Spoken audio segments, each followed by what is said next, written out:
벌거숭이 임금님 동화에는 착한 사람 눈에만 보이는 옷이 있습니다. 쿠팡에는 착한 판매자 눈에만 보이는 화면들이 있습니다.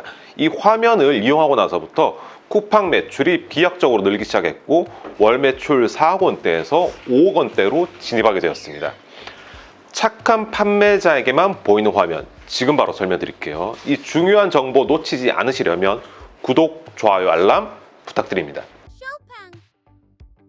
안녕하세요, 쇼팡입니다. 한 달 만에 인사드리네요. 그동안 사무실 확장 공사도 있었고 직원 채용에 수강생 100명이 함께한 워크샵 준비를 하느라 유튜브에 소홀했었는데요. 죄송하고요. 다시 시작한 만큼 더 알찬 내용으로 더 자주 찾아뵙도록 하겠습니다.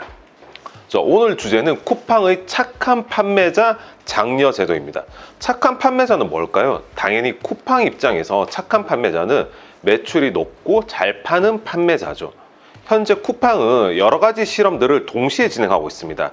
판매자들에게 더 도움이 되는 정보들을 판매자 계정에서 볼 수 있도록 하고 있는데요. 업셀링이 가능한 5가지 제도를 정리해서 설명드리겠습니다. 우선 첫 번째, 쿠팡의 빠른 정산입니다. 정산이 늦기로 악명 높은 쿠팡에서 작년 위메프 사태 이후 정부의 압박이 가해지면서 생겨난 제도입니다. 기존에 한 달 이상 정산이 오래 걸리면서 셀러들을 정말 힘들게 했었죠. 저 같은 경우는 오프라인 카페도 운영하기에 더 체감이 되었습니다.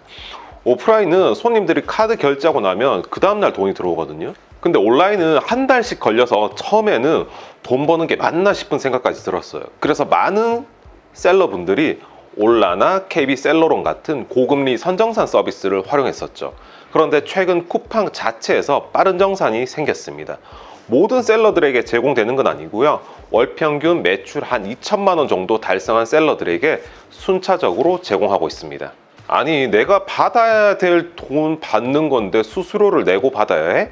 하는 분들도 계시겠지만 기존 선정산 업체의 연환상 금리가 15에서 20% 수준이었는데 쿠팡의 빠른 정산은 4에서 5% 수준이라 감사할 정도입니다. 그냥 수수료 좀 올랐다고 생각하면 되죠. 자, 예를 들어서 제가 10억 하는 10억 매출의 셀러라고 가정을 해볼게요. 그러면 보통 일반적으로 쿠팡의 수수료가 11.55%잖아요. 10.5%인데 이제 부가세 포함이니까. 자, 그러면 저희가 1년 동안 쿠팡에 수수료로 납부하는 금액이 대략 1.1억 정도 됩니다. 근데 저희가 10억을 팔면 얼마 정산 받나요? 한 달에 대략 한 8천만 원 정산을 받겠죠. 그래서 이걸 계속해서 선정산, 빠른 정산을 받는다고 해볼게요. 자, 그러면 이거에 한 4% 정도 되는 금액이니까 대략 한 300만 원 정도 되겠죠. 그 선정산 수수료 300만 원을 여기다가 녹여본다고 해보세요. 그러면 1.13억. 실질적으로 봤을 때 쿠팡의 수수료로 환산해서 보면은 뭐 그렇게 큰 금액도 아니에요. 근데 많은 분들이 이제 착각을 하시는 게 쿠팡 수수료 11%에 플러스 4% 내야 된다고 이렇게 잘못 계산을 하시길래 제가 한번 짚어드렸습니다. 두 번째 착한 판매자들을 위한 쿠팡의 제도, 바로 우수 판매자입니다. 3개월 내 매출이 2억을 넘으면 우수 판매자 배지가 부여되고 쿠팡 추산으로 12%의 구매 전환이 더 잘 된다고 합니다. 저도 원래는 그 리스크 분산 차원에서 계정 정지도 될 수 있고 하니까 2개 계정으로 로켓크로스를 운영을 했었거든요. 한 달에 한 1억 5천 정도 파니까 3달이면 4억에서 한 5억 정도 파는 건데 일부러 우수 판매자를 확실하게 달성하고자 한 사업자로 매출을 몰아 넣었어요. 무슨 말이냐면 한 달에 1억 5천 팔면 이제 석 달이면 4억 5천이잖아요.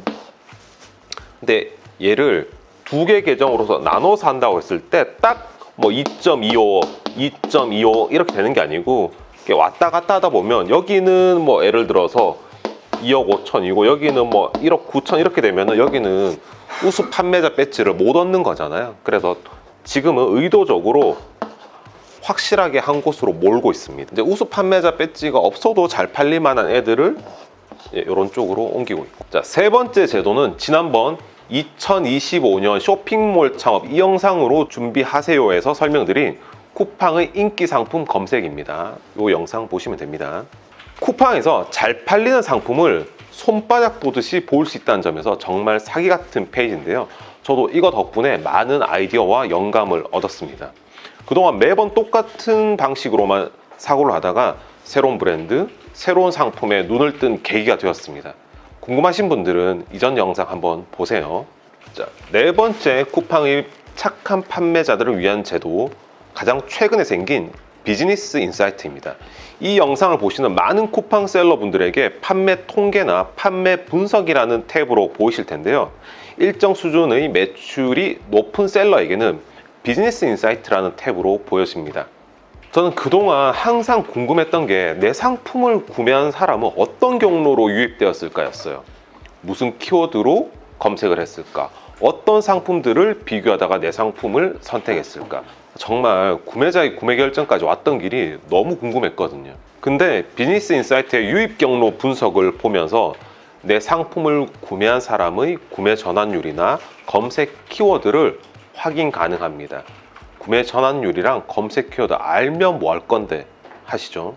자, 우선 구매 전환율은 예전에 광고 집행하던 셀러나 알 수 있던 수치였는데, 광고를 돌리지 않고도 내 상품의 상품성을 판단할 수 있는 귀중한 수치입니다.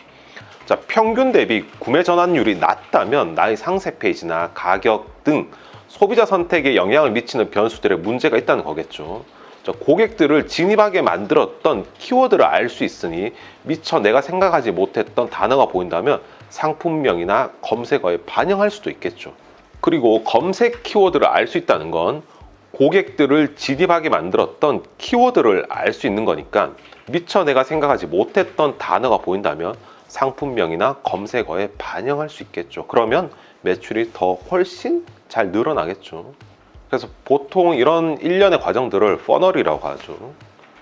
처음에 상품을 검색을 하고 클릭을 하고 상세 페이지를 보고 장바구니에 담고 결제를 하고, 이 일련의 과정들을 조금 더 디벨롭 할 수 있는 게 비즈니스 인사이트입니다. 자, 마지막으로 다섯 번째 제도는 수수료 지원입니다. 저처럼 광고를 집행하는 쿠팡 셀러라면 아실 텐데, 광고를 많이 집행하다 보면 쿠팡 부담으로 할인을 해줍니다.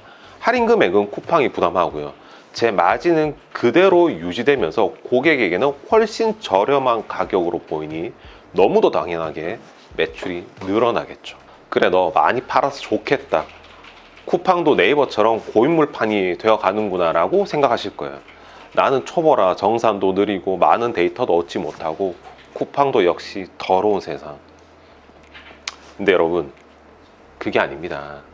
제가 지금 얘기 드린 제도들은 여러분들이 정말 존버하면서 버티다 보면 자연스럽게 보이는 화면이 되실 거고, 어찌 보면 열심히 살아온 여러분들에게 주는 상과 같은 겁니다. 어쩌면 이런 제도를 위해서 광고를 집행하거나 판매가를 조금 낮춰서 매출을 올려서 빨리 착한 판매자가 되어서 다양한 혜택을 누리는 방향으로 가셔도 되는 거죠. 제가 항상 판매 전략할 때 가장 중요한 부분이 영노 저정고 아시죠?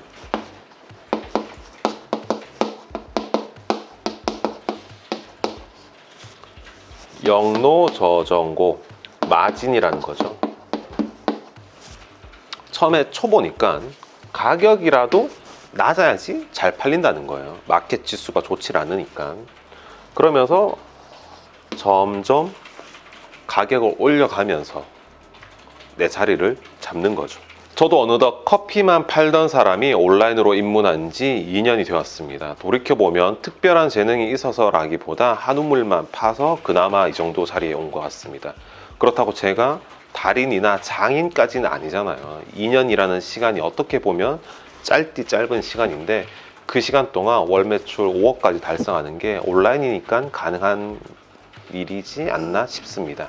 아직도 여전히 저희 천정은 열려 있고요.